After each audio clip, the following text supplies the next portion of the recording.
ദൈവനാമത്തിന് മഹത്വം ഉണ്ടാകട്ടെ. എൻ്റെ പേര് പീറ്റർ കല്ലൂർ എന്നാവുന്നു. ക്രൈസ്റ്റ് ബ്ലെസ്സസ് ചാനലിൽ ഒരു സാക്ഷ്യം പറയുവാൻ എനിക്കൊരു അവസരം ദൈവം തന്നതോട് ഞാൻ സ്തുതിക്കുന്നു. അതിന് പ്രത്യേകമായിട്ട് നേതൃത്വം നൽകുന്ന പാസ്റ്റർ അനീഷ് ചാൻഡിൽ അവർക്കും പ്രത്യേകം ദൈവനാമത്തിൽ നന്ദിയിരിക്കുന്നു. എൻ്റെ സ്വദേശം എറണാകുളം കോട്ടുവള്ളി എന്ന് പറഞ്ഞ ഒരു സ്ഥലത്താണ്. 1960 ഞാൻ അവിടെ ജനിച്ചു വളർത്തപ്പെട്ടു. തികച്ചും ഒരു കത്തോലിക്ക പാരമ്പര്യത്തിൽ കുടുംബത്തിൽ ജനിച്ച് ഞങ്ങളെ തലമുറകളിൽ 3-4 തലമുറകൾ എല്ലാവരും കത്തോലിക്കരാണ്, ആർസിക്കാരാണ്. അങ്ങനെ വളർത്തപ്പെട്ടു. ഭയഭക്തിയോടെ ആലയത്തിൽ പോകും, പള്ളിയിലൊക്കെ പോവുകയൊക്കെ ചെയ്യുമായിരുന്നു. അങ്ങനെ മുമ്പോട്ട് പോയിക്കൊണ്ടിരിക്കുന്ന സമയത്ത് ഞങ്ങളൊരു സാധാരണ കുടുംബമാണ്. ഒരു ബിസിനസ്, കയർ ബിസിനസ്സൊക്കെ ചെയ്ത് ഒരു കുടിൽ വ്യവസായം ചെയ്യുന്ന കുടുംബമായിരുന്നു. എൻ്റെ പിതാവാണെങ്കിൽ അല്പം മദ്യപിക്കുന്ന ആളുമായിരുന്നു. അതിൻ്റെ പേരിൽ കുടുംബത്തിൽ അതിൻ്റേതായ ബുദ്ധിമുട്ടും പ്രയാസമൊക്കെ ഉണ്ടായി. അങ്ങനെ വന്നു കഴിഞ്ഞപ്പോൾ ഞങ്ങൾ 9 മക്കളാണ്. 5 ആണുങ്ങളും 4 പെണ്ണുങ്ങളുമാണ്, പെൺകുട്ടികളുമാണ്. ഈ അപ്പച്ചൻ്റെ പ്രയാസങ്ങൾ കുടിച്ച് അല്പം പ്രശ്നമൊക്കെ ഉണ്ടാക്കുന്നതിൻ്റെ പേരിലും എൻ്റെ ചേച്ചിയും നേരത്തെ തന്നെ ഒരു കോൺവെൻറ്റിൽ പോയി ചേർന്നു. ദൈവഭക്തരാണ്. ഞാനും കുടുംബത്തിലെ പഠിച്ചുകൊണ്ട് ഞങ്ങൾക്ക് വിദ്യാഭ്യാസമൊക്കെ നല്ലപോലെ ചെയ്യാൻ പറ്റാത്ത സാഹചര്യത്തിലാണ്. എങ്കിൽ ഞാൻ 10ാം ക്ലാസ്സിൽ പഠിച്ചുകൊണ്ടിരിക്കുന്ന സമയത്ത് എൻ്റെ പിതാവ് മദ്യപാനി ആയതിൻ്റെ പേരിലും കുടുംബം വലിയ ബുദ്ധിമുട്ടായതിൻ്റെ പേരിലും ബിസിനസ്, എൻ്റെ അപ്പച്ചൻ്റെ ബിസിനസ് ഞാൻ ഏറ്റെടുത്ത് അങ്ങനെ ദൈവം അനുഗ്രഹിച്ചു. ആ ബിസിനസ് അങ്ങോട്ട് വർദ്ധിച്ചു. ഏകദേശം ഒരു 6 പേർക്ക് സ്ഥിരം ജോലിയൊക്കെ കൊടുത്ത് മുമ്പോട്ട് പോകുന്ന സമയത്ത് എനിക്ക് എൻ്റെ മാതാപിതാക്കന്മാർ പറഞ്ഞ പ്രകാരം ഞാൻ കത്തോലിക്ക സഭയിൽ പറഞ്ഞു കേട്ട പ്രകാരം എല്ലാ ദിവസവും പള്ളിയിൽ പോകും. അവിടുത്തെ ഒരു 45 മിനിറ്റ് ഒരു കുർബാനയുണ്ട്. കുർബാനയും കഴിഞ്ഞ് വീട്ടിലേക്ക് വന്ന് ജോലിയൊക്കെ ചെയ്ത് കുടുംബം നോക്കി അങ്ങനെ വളരെ കഷ്ടപ്പെട്ട് ഇതിൻ്റെ കൂട്ടത്തിൽ കൂടി 10ാം ക്ലാസ്സിൽ പഠിച്ചുകൊണ്ടിരിക്കുകയാണ്. അങ്ങനെ മുമ്പോട്ട് പോകുന്ന സമയത്ത് വളരെ ഭാരപ്പെട്ട ജോലികളൊക്കെ ചെയ്ത് എങ്ങനെയെങ്കിലും സഹോദരിമാർ 3 പേരുണ്ട് വിവാഹം കഴിച്ചു കൊടുക്കാൻ. അപ്പോൾ അതിൻ്റെ പേരിൽ അവർക്ക് വേണ്ടി കരുതാൻ വേണ്ടിയൊക്കെ വളരെ കഷ്ടപ്പെട്ട് രാവും പകലൊക്കെ അധ്വാനിച്ച് മുമ്പോട്ട് പോയിക്കൊണ്ടിരിക്കുന്ന സമയത്ത് ഞാനും വിചാരിച്ച് മനുഷ്യജീവിതം ഇങ്ങനെ ഇത്രയും കഷ്ടപ്പെട്ടതാണോ എന്നൊക്കെ ചിന്തിച്ചു. കാരണം യേശുവിനെക്കുറിച്ച് എനിക്ക് യാതൊരു അറിവുമില്ല. പള്ളിയിൽ പോകുന്നുണ്ടെങ്കിലും യേശുവിനെക്കുറിച്ച് യാതൊന്നും അറിയാൻ പാടില്ല. എല്ലാ ദിവസവും പള്ളിയിൽ പോകുമ്പോൾ ഞാൻ കാണുന്നത് ആ പള്ളിയിൽ മെയിൻ ബോഡിയിൽ യേശു ക്രിസ്തു ഒരു വശത്തേക്ക് തല ചായച്ച് രക്തം ഒലിച്ച് കയ്യും കാലുമൊക്കെ മുറിഞ്ഞ് കിടക്കുന്ന ഒരു യേശുവിനെ ഞാൻ കാണുന്നത്. ഇത് തൊട്ട് താഴത്തെ നിരയിൽ ധാരാളം വിശുദ്ധന്മാർ, സെയിൻറ്റ് ആൻ്റണി, സെൻറ്റ് ജോസഫ്, സെബസ്ത്യാനോസ്, യേശുവിൻ്റെ അമ്മ മറിയ, അങ്ങനെ പല വിശുദ്ധന്മാരുടെ ഒരു നിരന്ന പട്ടി അവിടെ ഉണ്ട്. ഞാൻ നോക്കുമ്പോൾ അവരെല്ലാവരും വളരെ സന്തോഷമായിട്ടിരിക്കുകയും അതിൽ അവർക്കെല്ലാം നേർച്ചകളും കാഴ്ചകളും തിരികെത്തിപ്പും ഒക്കെ ഉണ്ട്. ഇന്ന് ഏറ്റവും കൂടുതലായിട്ട് ഞാൻ കാണുന്നത് സെയിൻറ്റ് ആൻ്റണിയാണ്. സെയിൻറ്റ് ആൻ്റണിക്ക് നല്ല ആ ഒരു സ്റ്റാച്ചുവിൻ്റെ അടുത്ത്, ആ രൂപത്തിൻ്റെ അടുത്തുനിന്ന് ഒരുപാട് ആൾക്കാർ നേർച്ചയിടുന്നുണ്ട്, വഴിപാട് നടത്തുന്നുണ്ട്, തൊട്ടുമൊത്തുന്നുണ്ട്. ഇതൊക്കെ കണ്ടപ്പോൾ ഞാൻ വിചാരിച്ച് സെയിൻറ്റ് ആൻ്റണിയാണ് ഏറ്റവും പ്രധാനപ്പെട്ട വ്യക്തി. കാരണം യേശുവിൻ്റെ അവസ്ഥ കണ്ടു കഴിഞ്ഞപ്പോൾ എനിക്ക് ഒന്നും ചോദിക്കുക, ഒരു പ്രാർത്ഥന എനിക്ക് ചെയ്യാൻ സാധിക്കുന്നില്ല. കാരണം യേശുവിൻ്റെ ആ കിടപ്പ് കണ്ടു കഴിഞ്ഞപ്പോൾ ശരീരം ഒരു വശത്തേക്ക് ചരിഞ്ഞ് ശരീരത്തൊക്കെ മുറിവ് കൈയും കാലും ഒക്കെ മുറിഞ്ഞ് കിടക്കുന്ന യേശുവിനെ കണ്ടു കഴിഞ്ഞപ്പോൾ എനിക്ക് ഒന്നും ചോദിക്കാൻ സാധിച്ചില്ല. ചോദിക്കുന്നത് പാവമായി തീരുമെന്ന് ഞാൻ പേടിച്ചിട്ട് യേശുവിനെ ഒരു കാരണവശാലും ബുദ്ധിമുട്ടിക്കരുത് എന്ന് വിചാരിച്ച് ഞാൻ സെയിൻറ്റ് ആൻ്റണിയോട് പ്രാർത്ഥിക്കുകയും ചെയ്തു. എനിക്കറിയില്ല, സെയിൻറ്റ് ആൻ്റണിയോട് പ്രാർത്ഥിച്ച് പല വിഷയങ്ങൾക്കും മറുപടി കിട്ടാറുണ്ട്. പക്ഷേ സമാധാന സ്വസ്ഥത ഇല്ലാതെ മുമ്പോട്ട് പോയിക്കൊണ്ടിരിക്കുന്ന സാഹചര്യമാണ്. അങ്ങനെ ഇരിക്കുമ്പോഴാണ് ഒരു കരിസ്മാറ്റിക് ധ്യാനം കൂടുവാനായിട്ട് ഒരു അവസരം ദൈവം ഒരുക്കി തന്ന്. അങ്ങനെ ആ കരിസ്മാറ്റിക് ധ്യാനം കൂടാൻ വേണ്ടിയിട്ട് മഞ്ഞുമ്മൽ എന്ന് പറഞ്ഞ സ്ഥലത്ത്, എറണാകുളം മഞ്ഞുമ്മൽ ഒരു കരിസ്മാറ്റിക് ക്രിസ്ത്യൻ അവർ ധ്യാന കേന്ദ്രത്തിൽ പോയി അവിടെ 5 ദിവസത്തെ ധ്യാനം കൂടെ ഒരു അവസരം കിട്ടി. ഈ ധ്യാനം കൂടെ അവസരം കിട്ടിയപ്പോഴാണ് യേശു ജീവനുള്ള ദൈവമാണെന്ന് എനിക്ക് മനസ്സിലാക്കാൻ സാധിച്ചത്. അതുവരെ യേശുവിനെക്കുറിച്ച് എനിക്കൊന്നും അറിയാൻ പാടില്ലായിരുന്നു. സൺഡേ സ്കൂളിലൊക്കെ പോവുമെങ്കിലും ഞാൻ ശ്രദ്ധിക്കാറില്ലായിരുന്നു. അങ്ങനെ ആ ധ്യാനം കൂടിക്കഴിഞ്ഞപ്പോഴാണ് യേശു ജീവനുള്ള ദൈവമാണ്, അവിടെ അച്ഛന്മാരല്ല കൂടുതലും സഹോദരന്മാരാണ് ദൈവം പഠിപ്പിക്കുന്നത്. ഇതെല്ലാം കണ്ടു കഴിഞ്ഞപ്പോൾ എനിക്ക് അത്ഭുതമായിട്ട് തോന്നി. അവർ നല്ലപോലെ ദൈവത്തിൻ്റെ വചനം പറയുന്നു, അത്ഭുതങ്ങൾ അവരുടെ ജീവിതത്തിൽ ചെയ്തത്, അവർക്കുണ്ടായിരുന്ന മാനസാന്തരങ്ങൾ, ഇതെല്ലാം കേട്ട് കഴിഞ്ഞപ്പോൾ എനിക്ക് വളരെ സന്തോഷമായി. ഞാൻ അവിടെ ഈ 5 ദിവസം കഴിച്ചു കൂട്ടി. ഈ ദിവസങ്ങളിൽ അവിടുത്തെ അച്ഛൻ എപ്പോഴും പറയും, നിങ്ങൾ ആരോടും വഴക്കുണ്ടാക്കരുത്, വൈരാഗ്യം ഉണ്ടാക്കരുത്, എല്ലാവരുമായിട്ട് സ്നേഹത്തിൽ കഴിയണം. വാശിയും വൈരാഗ്യം ഉണ്ടെങ്കിൽ രോഗങ്ങൾ വരും, പ്രയാസങ്ങൾ വരും, സ്വർഗത്തിൽ പോകാൻ സാധിക്കുകയില്ല എന്നൊക്കെ പറഞ്ഞു കഴിഞ്ഞപ്പോൾ എൻ്റെ ജീവിതത്തിൽ ഞാൻ പലരുമായിട്ട് ചില വൈരാഗ്യങ്ങളും വഴക്കുകളും ഒക്കെ ഉണ്ടായിട്ടുണ്ട്. എന്നാൽ ഈ ധ്യാനം കൂടുന്ന സമയത്ത് ഇതെല്ലാം പറഞ്ഞു കഴിഞ്ഞപ്പോൾ ഞാൻ അതെല്ലാം ഏറ്റുപറഞ്ഞു. ആ വൈദികൻ പറഞ്ഞത് ഇപ്പോൾ അവരെ മനസ്സിൽ കണ്ടിട്ട് നമ്മുടെ തെറ്റുകൾ കുറ്റങ്ങളെല്ലാം ഏറ്റുപറയുക. പിന്നത്തേലേ അവരെ നേരെ കാണുമ്പോൾ കൃത്യമായിട്ട് അവരോട് പറയണം, തെറ്റുകുറ്റങ്ങൾ ഏറ്റു പറയണം എന്ന് പറഞ്ഞു. അങ്ങനെ ഞാനതൊക്കെ ചെയ്തു.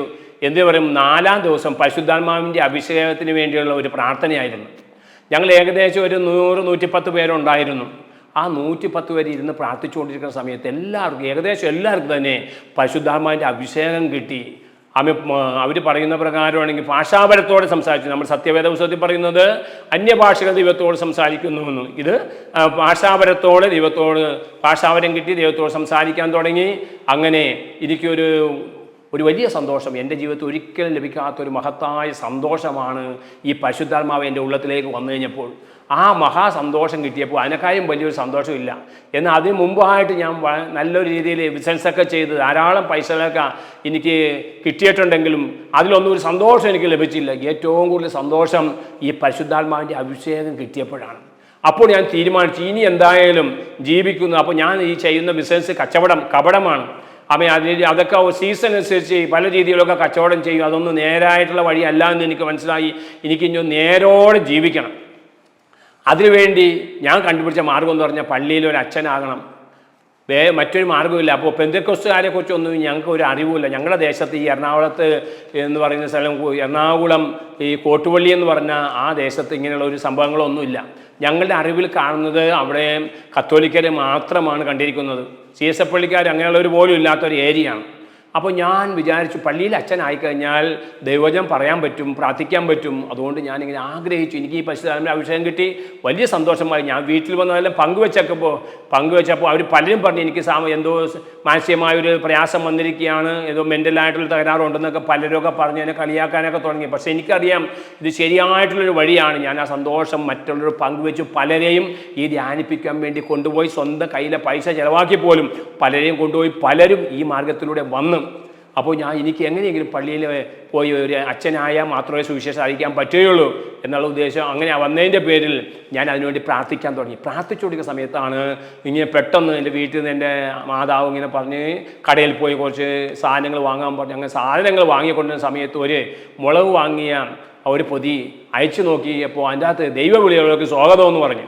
ഇത് കേട്ടപ്പോൾ എനിക്ക് വളരെ സന്തോഷമായി. അത് എറണാകുളം കപ്പൂച്ച സഭയിലാണ്, പൊന്നുരുതി എന്ന് പറഞ്ഞ സ്ഥലത്താണ്. ആ സഭയിലേക്കാണ് ഈ ദൈവവിളിയെക്കുറിച്ചുള്ള മാഗസിൻ വന്നിരിക്കുന്നത്. ഞാൻ പിറ്റേ ദിവസം തന്നെ സൈക്കിളും ചവിട്ടി ഒരു 10-25 കിലോമീറ്റർ ഉണ്ട്. ഞാൻ പോയി അവിടുത്തെ അച്ഛനെ കണ്ട് കാര്യങ്ങളൊക്കെ പറഞ്ഞ് എനിക്കിങ്ങനെ ഒരു പള്ളിയിൽ അച്ഛനായിത്തീരണം. അപ്പോൾ അദ്ദേഹം പറഞ്ഞു ഇപ്പോൾ ഏജ് കഴിഞ്ഞു പോയില്ലേ, പഠിക്കാൻ ബുദ്ധിമുട്ടാണെന്നൊക്കെ പറഞ്ഞു. ഞാൻ പറഞ്ഞ് എനിക്ക് കുഴപ്പമില്ല, ഞാൻ എങ്ങനെയെങ്കിലും പഠിച്ചോളാം, എനിക്കിവിടെ ഒരു സാഹചര്യം ഒരുക്കി തരണം എന്ന് ഞാൻ പറഞ്ഞു. അദ്ദേഹം എൻ്റെ സംസാരമൊക്കെ കേട്ട് കഴിഞ്ഞപ്പോൾ എനിക്ക് അവിടെ ചേരാനുള്ള അവസരം തന്നു. അങ്ങനെ ഞാൻ വളരെ സന്തോഷത്തോടെ ഒരു രണ്ടാഴ്ചത്തെ ഗ്യാപ്പ് തന്ന് അതിനുള്ളിൽ ഞാൻ വളരെ ഒരുക്കത്തോടെ വീട്ടുകാരോട് കാര്യമൊന്നും പറഞ്ഞില്ല. പറഞ്ഞു കഴിഞ്ഞാൽ അവർ വിടുകയില്ല. ഞാൻ പറഞ്ഞത് എനിക്കൊരു നല്ല ജോലി കിട്ടാൻ സാധ്യതയുണ്ട്, അതുകൊണ്ട് ഞാൻ ഇപ്പോൾ പോയി പഠിച്ചതിന് ശേഷം ജോലിയും ചെയ്യാം, ബിസിനസ്സും ചെയ്യാം. അല്ലെങ്കിൽ ബിസിനസ് ആകുമ്പോൾ അല്ലെങ്കിൽ ഏത് സമയത്തും ചിലപ്പോൾ നഷ്ടപ്പെട്ടു പോകാൻ സാധ്യതയുണ്ട്, ഒരു ജോലി കിട്ടട്ടെ എന്ന് വിചാരിച്ച് അങ്ങനെ പോയി. അവർ സമ്മതിച്ചു. എൻ്റെ ബിസിനസ്സെല്ലാം മൂത്ത ജ്യേഷ്ഠനെ ഞാൻ ഏൽപ്പിച്ചുകൊണ്ട് ഞാൻ പോയി. അങ്ങനെ പോയി അവിടെ ആശ്രമത്തിൽ ചേർന്നു. അവിടെ ചെന്ന് കഴിഞ്ഞപ്പോൾ എൻ്റെ കൂടെ 9 പിള്ളേരാണ് എൻ്റെ ബാച്ചിലുള്ളത്. ഞാനാണ് ഈ പരിശുദ്ധാത്മാവിൻ്റെ അഭിഷേകം പ്രാപിച്ചപ്പോൾ എനിക്ക് വളരെ സന്തോഷം. ഞാൻ അവരോടൊക്കെ ദൈവത്തെക്കുറിച്ച് ദൈവജനം തന്നെ പറയാൻ തുടങ്ങിയപ്പോൾ എൻ്റെ കൂടെയുള്ള കുട്ടികൾക്ക് അത് ഇഷ്ടപ്പെട്ടില്ല. അവർ പലപ്പോഴും സിനിമ കഥകളൊക്കെ പറഞ്ഞ് മുമ്പോട്ട് പോകുന്ന സാഹചര്യത്തിൽ കുറച്ച് നാൾ കഴിഞ്ഞപ്പോൾ ഞാൻ ഒറ്റപ്പെട്ട് എനിക്ക് അവരോട് കൂടി സഹകരിക്കാൻ പറ്റും, അവരെന്നോട് സഹകരിക്കുന്നില്ല. ആകെ പ്രശ്നങ്ങൾ വർദ്ധിച്ചു വന്നു കഴിഞ്ഞപ്പോൾ എനിക്ക് അസ്വസ്ഥയും പ്രയാസമായി. കുറേ നാൾ കഴിഞ്ഞപ്പോൾ ഞാൻ പിന്നെ അവരോട് കൂടെ ചേരേണ്ട സാഹചര്യം വന്നു. അങ്ങനെ മുമ്പോട്ട് പോയി. ഏകദേശം കുറച്ച് നാളുകൾ കഴിഞ്ഞപ്പോൾ എനിക്ക് പെട്ടെന്ന് ഒരു ശരീരത്തിൽ എന്ന് വെച്ചാൽ ഒരു രോഗം വന്നു. എന്ന് വെച്ച് കഴിഞ്ഞാൽ 2 കാൽപാദത്തിനും ഈ ചെറിയ ചൊറിഞ്ഞു പൊട്ടുന്ന പോലെ അങ്ങനെ അത് നീരായി കൂടി ഡോക്ടറെ കണ്ടുകഴിഞ്ഞപ്പോൾ ഡോക്ടർ പറഞ്ഞു അത് രക്തവാതമാണ്. ആ രക്തവാതം പാരമ്പര്യമായിട്ടുള്ളതാണോ എന്നൊക്കെ ചോദിച്ചു. ഞാൻ പറഞ്ഞു അങ്ങനെയൊന്നും അറിയാൻ പാടില്ല, ഞാൻ കേട്ടിട്ടില്ല ഞങ്ങളുടെ കുടുംബത്തിൽ. ഇത് രക്തവാതമാണ്, ഇത് വന്നു കഴിഞ്ഞാൽ പെട്ടെന്ന് മാറിയില്ല, എല്ലാ വർഷവും ഇങ്ങനെ വന്നുകൊണ്ടിരിക്കും, ഇത് ധാരാളമായിട്ട് മരുന്ന് കഴിച്ചുകൊണ്ടിരിക്കണമെന്നൊക്കെ പറഞ്ഞപ്പോൾ എനിക്ക് വളരെ പ്രയാസമായി. അപ്പോൾ എൻ്റെ ആശ്രമത്തിലുള്ള ആൾക്കാരും പറഞ്ഞ് ഇത് എവിടെയെങ്കിലും കൊണ്ടുപോയി മാറ്റിക്കൊണ്ട് വരണം എന്ന് പറഞ്ഞാൽ എന്നെക്കൊണ്ട് അവർക്ക് ആവശ്യമില്ല എന്നുള്ള രീതിയിലുള്ള സംസാരങ്ങൾ വന്നു കഴിഞ്ഞപ്പോൾ എനിക്ക് വളരെ സങ്കടമായി, പ്രയാസമായി. അങ്ങനെ കുറേ നാൾ ഈ 6 മാസക്കാലം ഈ കഷായമൊക്കെ കുടിച്ചെങ്കിലും മാറ്റമൊന്നും വന്നില്ല. പിന്നെയാണ് അവിടുത്തെ സുപ്പീരിയർ പറഞ്ഞത് എവിടെയെങ്കിലും പോയി മാറ്റിക്കൊണ്ടുപോകാം, എത്ര പൈസ വേണമെങ്കിൽ നമുക്ക് ചിലവാക്കാം. അങ്ങനെ വന്നു കഴിഞ്ഞപ്പോഴാണ് പോർട്ടയിലെ ധ്യാനത്തെക്കുറിച്ച് അറിവ് കിട്ടി. അവിടെ ധാരാളം അത്ഭുതങ്ങൾ നടക്കുന്നുണ്ടല്ലോ എന്നൊക്കെ പറഞ്ഞ് എന്നെയും കൂടി അങ്ങോട്ട് വിടാമെന്ന് പറഞ്ഞ് ഞാനും അവിടെ പോയി എനിക്ക് പ്രത്യേകമായിട്ട് ഈ റൂമൊക്കെ തന്ന് പ്രത്യേകമായിട്ട് ഞാൻ ഈ ലോഹ ഇട്ടേക്കണതിൻ്റെ പേരിൽ അവിടെ എനിക്ക് നല്ലൊരു സാധനം അവിടെ കിട്ടി. അവർ മുറിയൊക്കെ തന്നു. ഞാൻ അവിടെ ഒരാഴ്ചക്കാലം ധ്യാനം കൂടി. അവിടെ ചെന്നപ്പോൾ തന്നെ അവിടുത്തെ അച്ഛൻ മാത്യു തിരുമല അച്ഛനും നായിക്കം പറമ്പ അച്ഛനൊക്കെ പറഞ്ഞ് ബ്രദർ ഒരു കാര്യം ചെയ്യണം, എത്രയും പെട്ടെന്ന് കൗൺസിലിംഗ് നടത്തണം, ഒരുപാട് ആൾക്കാർ വരുന്നുണ്ട്, അതുകൊണ്ട് കൗൺസിലിംഗ് ഇരിക്കണമെന്നൊക്കെ പറഞ്ഞു. അപ്പോൾ ഞാൻ എൻ്റെ രോഗം ഞാൻ ഈ ലോഹയൊക്കെ ഇട്ടേക്കണതിൻ്റെ ഉള്ളിൽ കാണാത്ത വിധത്തിൽ ആരെയും കാണിക്കാതെയാണ് ഞാൻ പോയത്. അവിടെ ചെന്ന് ഈ കൗൺസിലിംഗ് നടക്കാൻ നേരത്ത് ഒരുപാട് ആൾക്കാരുടെ കുടുംബ പ്രശ്നങ്ങൾ കേട്ട് എനിക്ക് വല്ലാത്ത അസ്വസ്ഥം പ്രയാസമായി. അപ്പോൾ എൻ്റെ രോഗങ്ങൾ ഞാൻ മറന്നുപോയി, എൻ്റെ രോഗത്തെക്കുറിച്ച് എനിക്ക് അല്ലെങ്കിൽ ഞാൻ ചിന്തിച്ചില്ല. ഇങ്ങനെ ഈ ഒരാഴ്ച കഴിഞ്ഞ് പോരാൻ നേരം നോക്കിക്കഴിഞ്ഞപ്പോൾ എൻ്റെ കാലിൽ ഒരു ചെറിയ പൊടി പോലും ഇല്ലാതെ പൂർണ്ണമായൊരു സൗഖ്യം എനിക്ക് കർത്താവ് തന്നു. അതോടുകൂടി എൻ്റെ വിശ്വാസം വർദ്ധിച്ച് ഞാൻ പിന്നെ നാട്ടിലേക്ക് വന്ന് ആശ്രമത്തിലേക്ക് തിരിച്ചു വന്ന് ഇവിടെ ജീവിക്കുകയാണ്. അങ്ങനെ ഇരിക്കുന്ന സമയത്ത് എനിക്ക് കർത്താവ് ഈ രോഗശാന്തി വരം തന്നതിൻ്റെ ഫലമായി ചില രോഗികളൊക്കെ സൗഖ്യം പ്രാപിച്ചതും ഒക്കെ ഈ ആശ്രമത്തിലുള്ള അച്ഛന്മാർക്കൊക്കെ അറിയാം.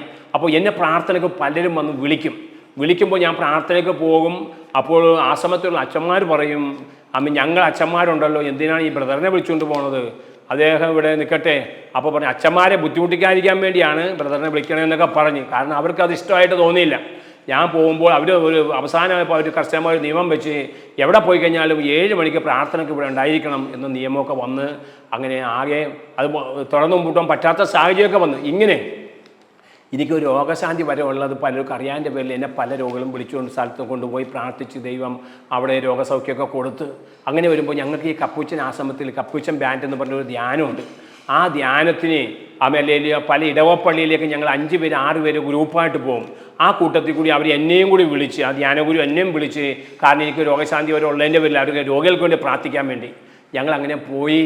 അവിടെ പോയി ഈ ആലപ്പുഴ തുറവൂരെന്ന് പറഞ്ഞ സ്ഥലത്ത് അവിടെ എരമല്ലൂർ ആ പള്ളിയിൽ ധ്യാനിക്കാൻ വേണ്ടി ഞാൻ പോയി. ഞങ്ങൾ 5-6 പേരുണ്ടായിരുന്നു. എന്നെ ഏൽപ്പിച്ചേക്കുന്ന ജോലി എന്ന് പറഞ്ഞാൽ ഞങ്ങൾ ധ്യാനഗുരു വെച്ച് ബാക്കി എല്ലാവരും എല്ലാ ദിവസവും രാവിലെ കാപ്പി കുടിച്ചതിന് ശേഷം അവിടെ ധാരാളം കുടുംബങ്ങളുണ്ട്. ഈ കടൽ തീരമായതിൻ്റെ ഒരു ധാരാളം കുടുംബങ്ങളുണ്ട്. ആ കുടുംബങ്ങളിൽ പോയി ഓരോ കുടുംബത്തിൽ കയറി 5 മിനിറ്റോ 10 മിനിറ്റോ പ്രാർത്ഥിച്ചിട്ട് അവരെ വൈകുന്നേരം നടക്കുന്ന ദൈവവചന ധ്യാനത്തിന് വിളിക്കണം. അതിനുവേണ്ടിയാണ്. അവരൊക്കെ ഭയങ്കര കുടിക്കുന്നവരും ചീട്ട് കളിക്കുന്നവരും ഒക്കെയാണ്. അപ്പോൾ അവരുടെ ഒരു മാനസാന്തരത്തിന് വേണ്ടിയാണ് ഈ ധ്യാനം നടത്തുന്നത്. അങ്ങനെ ഞാൻ പല വീടുകളിലൊക്കെ പോയി കഴിഞ്ഞപ്പോൾ പോകുന്നതെന്ന് വെച്ച് കഴിഞ്ഞാൽ അവിടുത്തെ യൂണിറ്റിലെ 2 സഹോദരന്മാരുണ്ടാവും. അപ്പോൾ എനിക്ക് ഒരു ദിവസം ഒരു 100 വീടെങ്കിലും ഒരു ദിവസം കവർ ചെയ്യണം.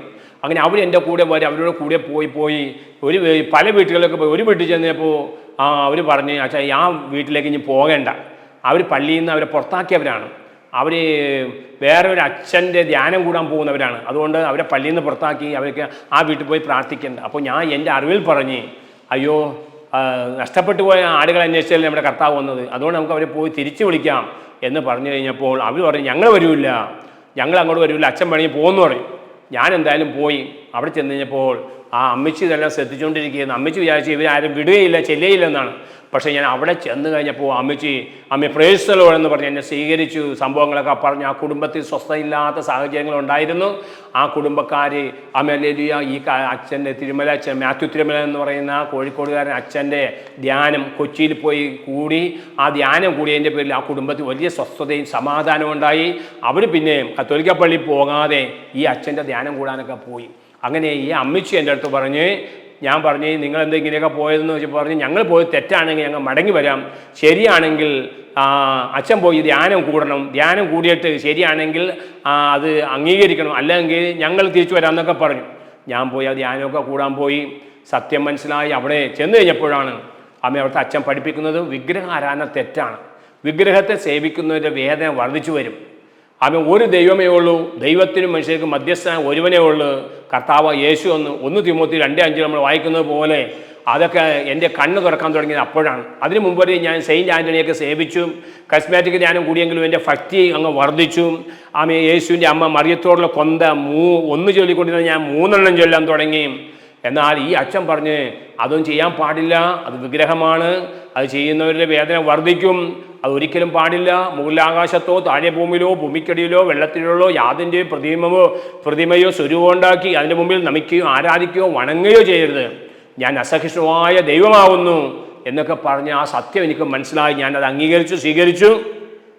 എനിക്ക് എന്തൊന്നുമില്ലാത്ത ഒരു സന്തോഷവും സമാധാനവും ഉണ്ടായി. ഞാൻ തീരുമാനമെടുത്തു, ഇനി ഒരിക്കലും ഞാൻ യേശുവിനെ അല്ലാതെ മറ്റ് വിശുദ്ധന്മാരെയോ യേശുവിൻ്റെ അമ്മയുള്ള മറിയത്തോടുള്ള പ്രാർത്ഥന ഒന്നും നടത്തിയില്ല എന്ന് ഞാൻ തീരുമാനമെടുത്താണ് അമ്മ മടങ്ങി വന്നു കഴിഞ്ഞപ്പോൾ ആ സമയത്തുള്ള സുപ്പീരിയർ എന്നോട് ചോദിച്ചു, എവിടെ പോയിരുന്നു? അപ്പോൾ ഞാൻ പോകാൻ നേരത്ത് പറഞ്ഞത് എൻ്റെ വീട്ടിൽ ലീവിന് പോവുകയാണ്, എൻ്റെ 2 സഹോദരിമാർ കന്യാസ്ത്രീമാരാണ്, അവർ വരുമ്പോൾ ഒന്നിച്ച് കാണാൻ വേണ്ടി സാധാരണ വർഷങ്ങളിൽ ഞാൻ പോകാറുണ്ട്. അങ്ങനെ അത് എന്ന് പറഞ്ഞാൽ ഞാൻ പോയത്.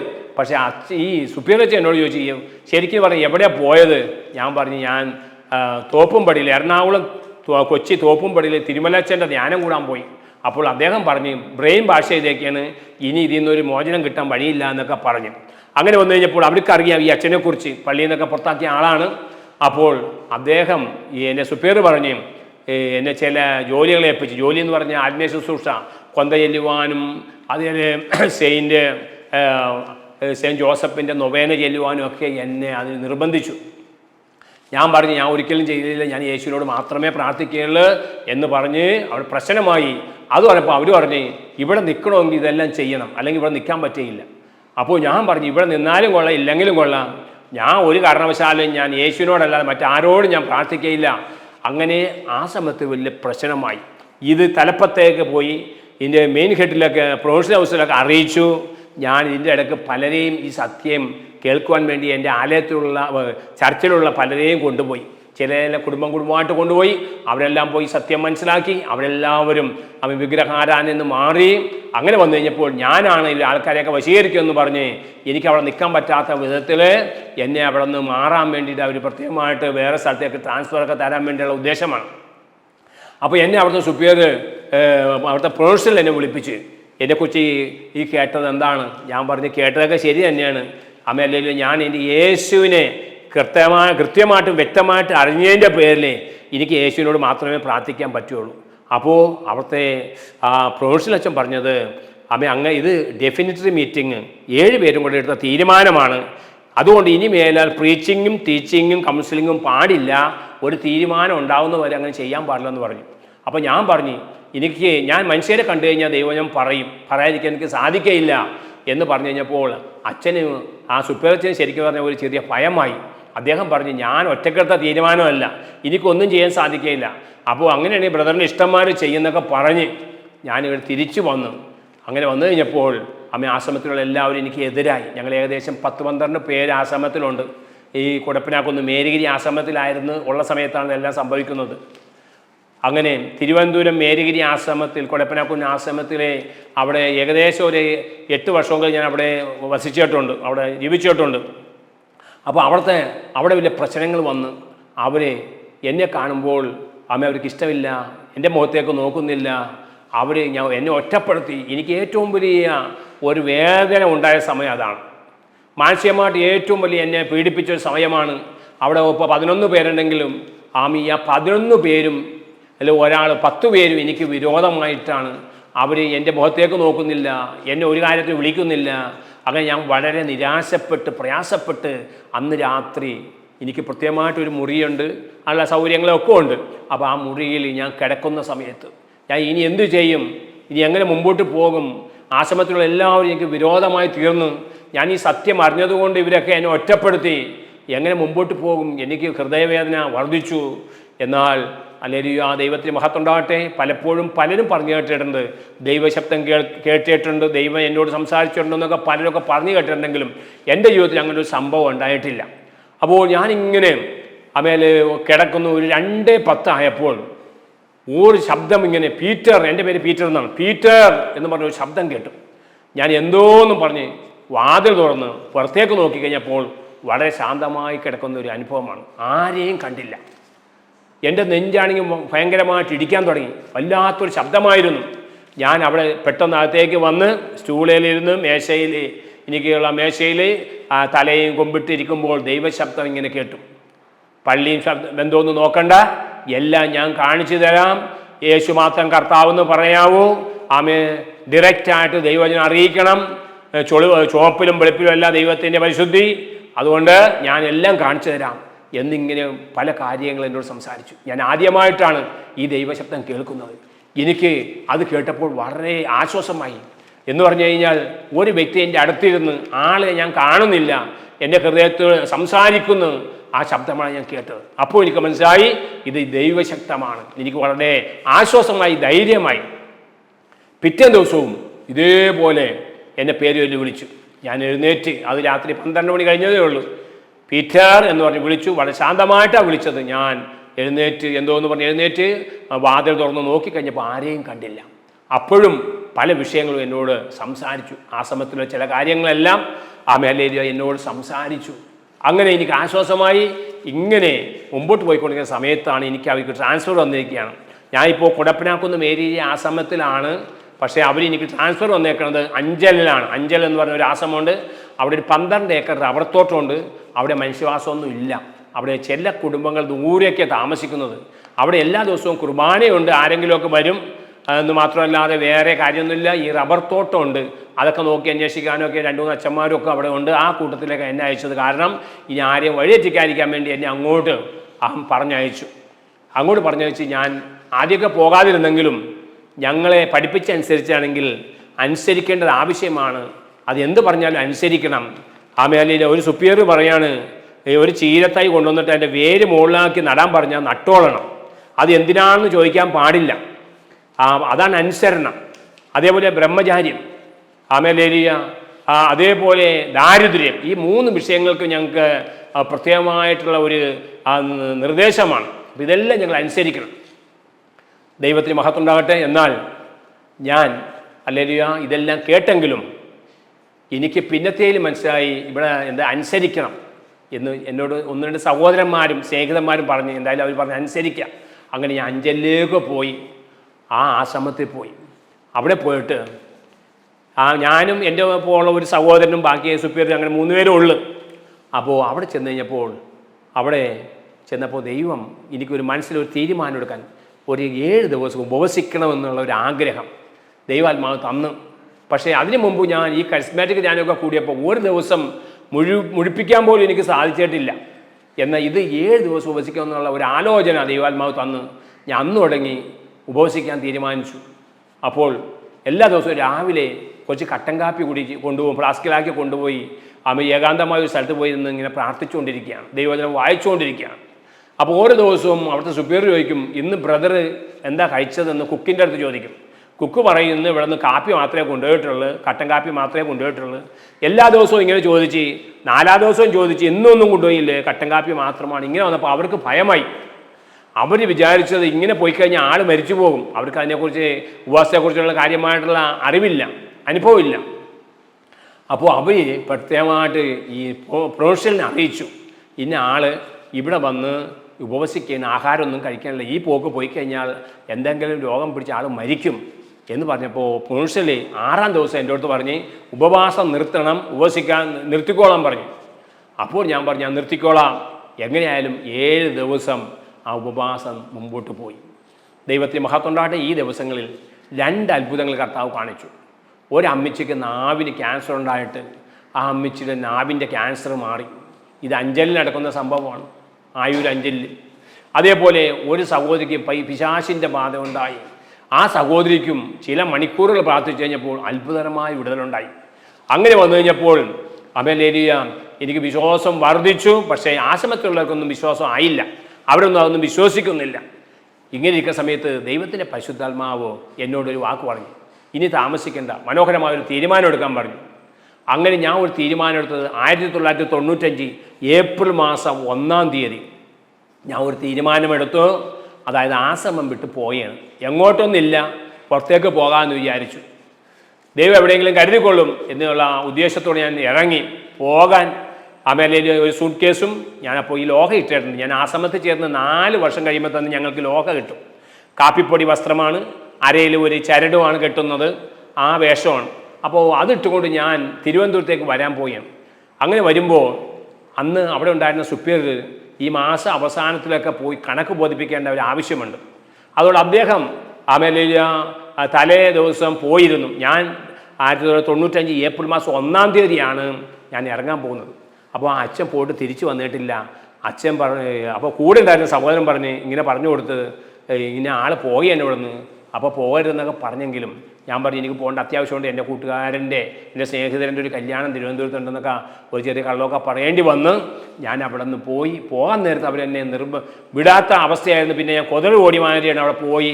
അങ്ങനെ വന്ന് തിരുവനന്തപുരം ലൈഫ് ഫെലോഷിപ്പ് നടത്തുന്ന സാംബാസൻ്റെ വീട്ടിലേക്ക് വരാനിടയായി തീർന്നു.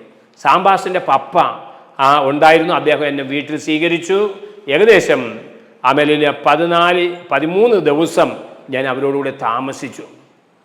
അപ്പോൾ ഇതിൻ്റെ ഇടയ്ക്ക് ചില സഹോദരന്മാരെ ധ്യാനിപ്പിക്കാൻ കൊണ്ടുപോയി. അവർ ധ്യാനം ഒക്കെ കൂടി സത്യം മനസ്സിലാക്കി. അവരെന്നോട് പറഞ്ഞ് ഞങ്ങളെ വിട്ടിട്ട് പോകരുത്, നമുക്ക് എവിടെയെങ്കിലും ഇവിടെ ഒരു പ്രാർത്ഥന ആരംഭിക്കണമെന്നൊക്കെ പറഞ്ഞിട്ടുണ്ടായി. അതുകൊണ്ട് എൻ്റെ ഭാരം മുഴുവനും ഞാൻ ഈ കല്ലേൻ ദേശത്താണ് താമസിക്കുന്നത്. ആ കല്ലേൻ ദേശത്തേക്ക് ഞാൻ വന്ന് അവരോടൊക്കെ പറഞ്ഞ് കല്ലേൻ ദേശത്തേക്ക് വന്ന് അവിടെ ഞാൻ